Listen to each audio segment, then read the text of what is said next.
Good morning. Anong ginagawa mo dyan? Iihaw ng tuyo. Kala ko iniihaw ang manok. Tuyo ulam mo. Apa. Wala na yatang baga. Meron pa yan.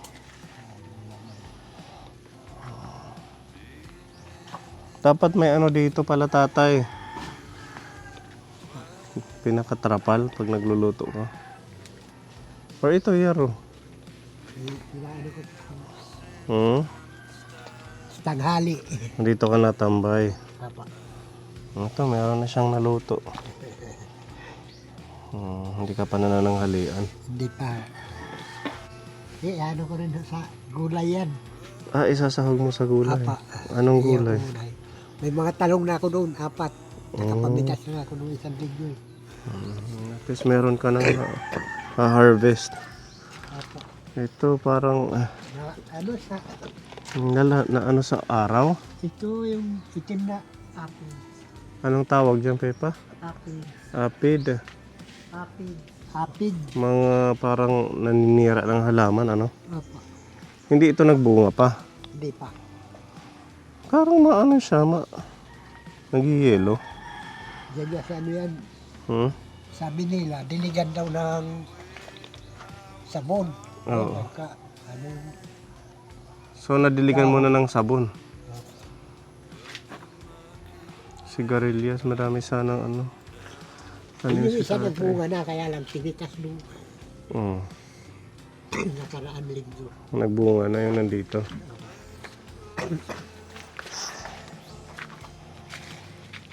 Ito marami na kuha rin na bunga yan. Yung kamatis, nagbunga na. Ayan, may bunga na siya. Pwede mo lang ulamin. Hinuha na nga ang iba niyan, ano lang yan. Naka-harvest ka na dyan. Papa. Yung kamatis mo, Ayun. nagbunga. Namatay yung iba sa araw ho. Kahit dinidiligan. Papa. Ito may mga bunga. Kaso matay yung iba daw. Ang ganda. Ayun, nagbubunga na sana, namatay. Nag-harvest ka na niyan, hindi pa? Halina. Ng kamatis. Hindi pa. Ito, may malaki rin talong. Ayun, sa saugan ko. Harvestin mo na, di ba? Ano mo sa gulay? Ay, sa tuyo. Ito pa. Meron pa isa rito. Namatay yung kamatis. Malaki na. Ayun yung isa, malaki. Ito pa. Ito pa pala, meron pa dito. Di ba? May mauulam na si tatay. Hindi na magiging rason na asin ang ulam. Ano? Pati yung sili, nagkamatay sa... Ito, ano yun? sa init, ganun. Opo. Yung lupa, nagbibitak-bitak na dito, kaya Saan? mahirap. Buti nga umulan ng isang araw. Nakakuha rin ako ng Ito, namatay na. pandilig. Ayun, nalaki ng bitak. Malalim ang ano niya. Yung okra, Wala na. mahina din ano. Mahina na. Sitaw, nawala na rin yung sitaw mo. Wala rin. Ayun, sitaw ho yun, yung dalawa. Ikaw, Pepa, nakakapagtanim ka pa sa backyard mo. Busy ano? Busy sa ano trabaho rito si ang araw? Pepa. Matindi. Oo nga. Talagang hindi kinakaya ng ibang halaman. Oo. Alam mo yung pechay, pag hindi... Ayun, pichay matubig, makitubig. May silopin na rito.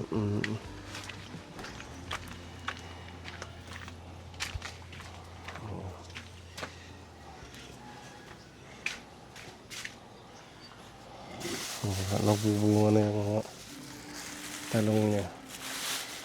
Makakalibre na ng ulam. Aywa.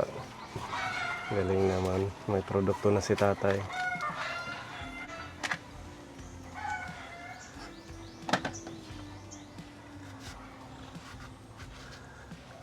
Dami na rin nagtatanim dito, tatay. Ano? Oo. Sa lugar niyo. Si Ate Lina, ang daming tanim niya.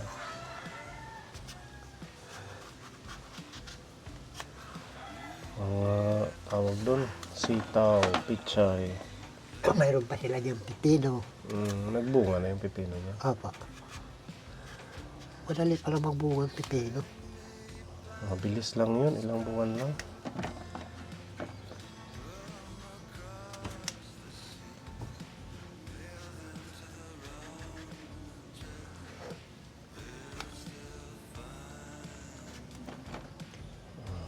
Iba yung ulam. Ay, ganun yan. Hahaluan ko ng tuyo. Ganun lang ang luto mo. Apa. Wala nang gata. Wala daw. Hiya dito huli ako ng may-ari ng nyug.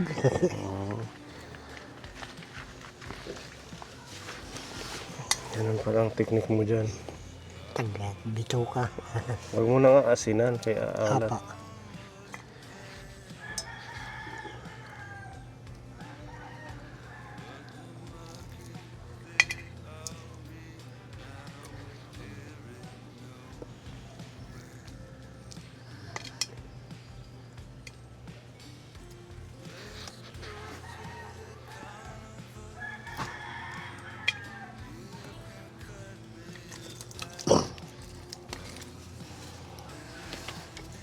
Kulang ka ng panggatong, ano? Kunti lang nakuha mo dito. Yan o, pag nasibak ko, ayan ang purpose ko dyan, yung mga haligi. Saan? Yung mga kukulamber. Ah, Kaya nga kinuha ko lang ho yan para, yung nasa labas. Saan galing yun? ito ko na, di na. Hindi naman nila magagamit, damot kahoy. Tsaka tuyong-tuyo, mabilis magdingas, ano? Mag-apoy.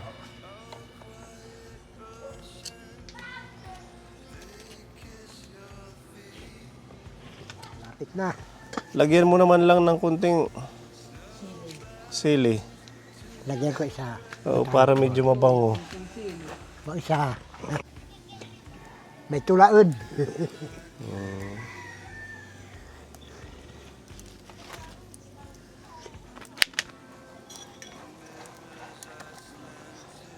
Ang bango, ano?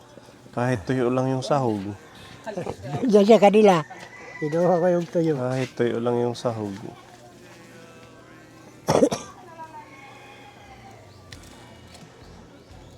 Luto na. Mm. Sinasapinan ko lang masusunog yung ano. Sige, kain ka muna. Kalagod tila takaon. Kaya mamaya makaon ka. Maya-maya kumakain ka. Oo, okay lang yan. Para may energy, lalo na't mainit ang panahon.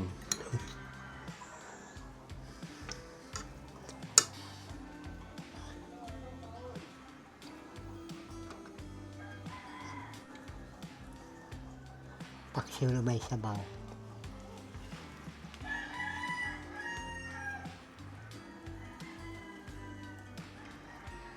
Lumambot pa ang toyo, kanabasa. Ang bango, ano? Ayan naman talaga Ang bango pag ng toyo. prinito at na tusta, Mm. hindi ako makakain kaya wala akong ipin. Mm. At saka pag sinusugba, ang bango. Tapos ihahalo mo sa gulay. Kain tayo. Sige po. Masaya na kami at nabubusog kami nakikita kang kumakain. Papasok pa.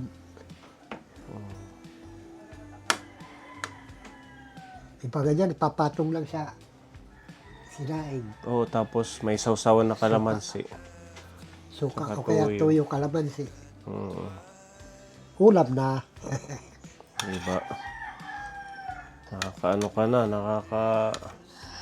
pag-ulam sa mga tanim mo. Ano kayang pwedeng gawin sa mga sili, Pepa? Kasi ang daming sili ni Tata eh. Yung pwede siyang maulam din. Gataan kaya. Yung mga sanay sa ano, Bicolano ginagataw yan. Sa bagay, ano. Tayo kasi hindi tayo masyado ano sa mga... Mahilig ka na sa mahaghang. Mm-mm. Sa Ilocano, ano? Ilocano, Bicolano, mga mahilig sa mahanghang. Pinapaksiw yung sili. Masarap. Dito hindi natin kaya yan, yung sobrang anghang. Pangsahog lang talaga pa isa-isa sa paksi, dinuguan. Daming sili ni tatay kung meron lang sanang Dynamite. ibang way ng pagluto. Ibangan yan. Manghingi na lang, sige kuha. Mga 5 piraso, 4, pagsaw daw nila sa, pag nagsasabaw sila o kaya sa Ganun paksiyo. Nakakain na sa kanyang mga tinanim. Yun dapat yung sinusulong natin, lalo na yung mga seniors na mag-isa lang, tapos may kakayanan pa namang magtanim, di ba? Kahit papaano, na iibsan yung inyong suliranin sa pagkain. Kagaya niyan, may pechay ka. Kung panggisa-gisa lang, makakaulam na. Ang pitsay, hindi dito umaano ang pitsay. Kailangan ano ka talaga ng pinaplat. Medyo ano yun, sensitive. Kailangan Saka didiligan. maalaga. Yung maganda lang, yun yung mga kagaya ng talong, Talong, okra, sitaw. kamatis, sitaw. Meron tayong sponsor si Tita M ng Japan. Nagbigay po siya ng halagang 2,000 peso. Ayan, palakpakan natin si Tita M. Dahil sa kanyang patuloy na suporta, na i-continue natin ang mga pagbibigay ng ayuda buwan-buwan sa ating mga tinutulungang senior dito sa Eastern Samar. Kahit pa paano, hindi na nila, kumbaga yung senior pension kasi, matagal, 6 months. Kaso, member ka ba? Hindi. Hindi ka pala member, Naka-member na ako ng senior. Naka-member ka na. Baka pang 5 buwan na o 4. 5 buwan. Disyembre, Enero, Pebrero, Marso, Abril. Buti naka-member ka na. Naka-ano ka na? Nakakuha? Abil na po ako. Kailan? Nung December. Noong December lang. Magkano? Meron pa doon. Magkano? 3 lang po, quarterly. Ngayon kasi 6 months daw. Diba?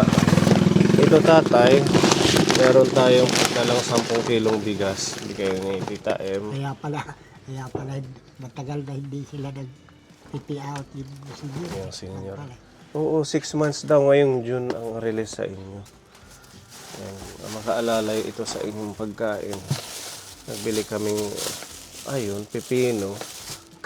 Hindi ko na naman. Hindi, anuin mo lang to.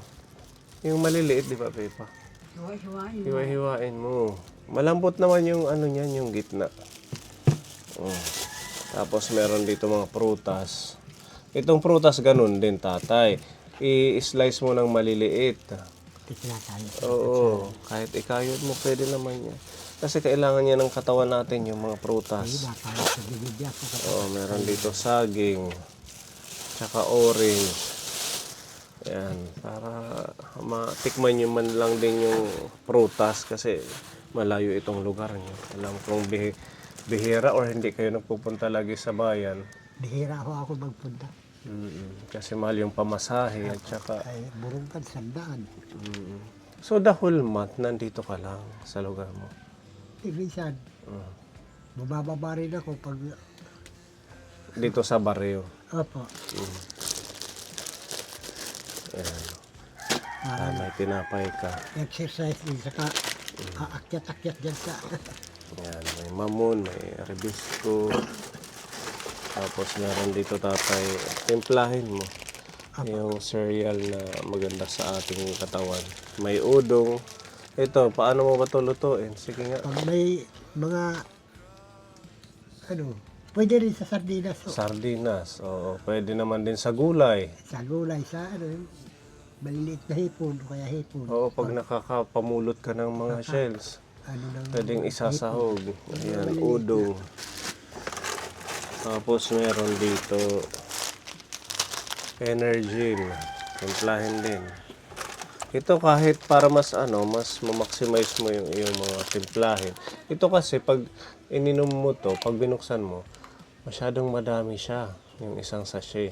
Pwede mo siyang hatiin sa umaga at saka sa hapon. So, ano naman siya? 2, 4, 6, 8, 10. Magiging 20 katimpla. O, kagaya nito, mga twin pack din ito. Edi 20 din katimpla yan. Ito, gatas. Tapos, may dala tayong mga dagdag na. Pwede mo, yan, maulam, mga noodles. Lalagyan mo lang to ng pechay, tatay. Minsan na. Ha? Minsan na, wala. Hindi, mas maganda yung may pechay kay para may gulay. Pag madalian na. Oh, may palaman yung tinapay. Yan, makaano sa pagkain, tatay. Sa noodles. Ha? Yan ang ginagawa ko. Pag madalian, nagugutom ako. Oh. Ako pwede pa tubig. Oo, ganun na lang pag mabilisan. Lalo na pag gabi. Kaya syempre, minsan wala tayong panggatong. Ito may beef loaf, sardinas, corned beef. Tapos, ayan, mga pang-ulam ni tatay.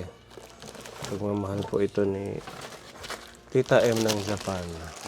Halagang 2,000 pesos. Ayan, madaming blessings sa'yo. Maraming salamat po. At least, tuloy-tuloy ang ating pag-ayuda. Napakaraming salamat po sa tulong. Pag ganito, medyo matagal-tagal ng konti, ano. Opo. Kasi kagaya nito, isang ganito. Minsan, magbukas ako ngayon, kaya bukasan. Parang nakakasawa rin pag palagi Oo. ganyan ang ulam. Kaya nga, Gulay. i-alternate mo ng gulay. Total, marami kang kamatis. Ito mga dahon-dahon ng gabi pag Ganun na lang. At saka, pag binuksan mo na to, ilagay mo sa container, sa mangkok. Huwag mong hahayaan nandito lang, ha? Kasi hindi ho maganda na pag nagbuksan na yung dilatan, nandyan pa rin, hahatiin mo. Hindi. Kailangan ilagay mo siya sa container na may takip. Maraming salamat, Tita M. Dito po sa blessings ninyo. Basta, ituloy mo lang yung iyong pagtatanim, tatay, ha? Kasi yan yung makakatulong sa'yo sa pagkain mo. saka dibangan ko rin pag wala akong ginagawa, nakaka-boring din dito, kaupo, naglilibang-libang pag Pinapabigay naman to ni Tita Fede para makadagdag ng pambili mo rin ng extra na ulam. salamat po. Maraming salamat po. Ayan, walang anuman, tatay. More blessings po sa inyo. At pipa na napabigay din sa'yo ni Tita Fede ng New Jersey. Ayan, salamat, Tita Fede, Thank you po, Tita Pedi, sa binigay niyo pong blessing. sa pagmamahal po sa amin at saka sa tulong sa ating mga senior buwan-buwan. God bless. Ikaw nang bahala dito. Opo, maraming salamat po. Walang anuman, tatay. At babalikan ka na lang ulit namin kung halimbawa meron po kaming tawag dito. Dadalhin ulit sa iyo, ha? Opo. Maraming salamat. Maraming Walang anuman po. sa biyaya na binibigay niyo sa akin.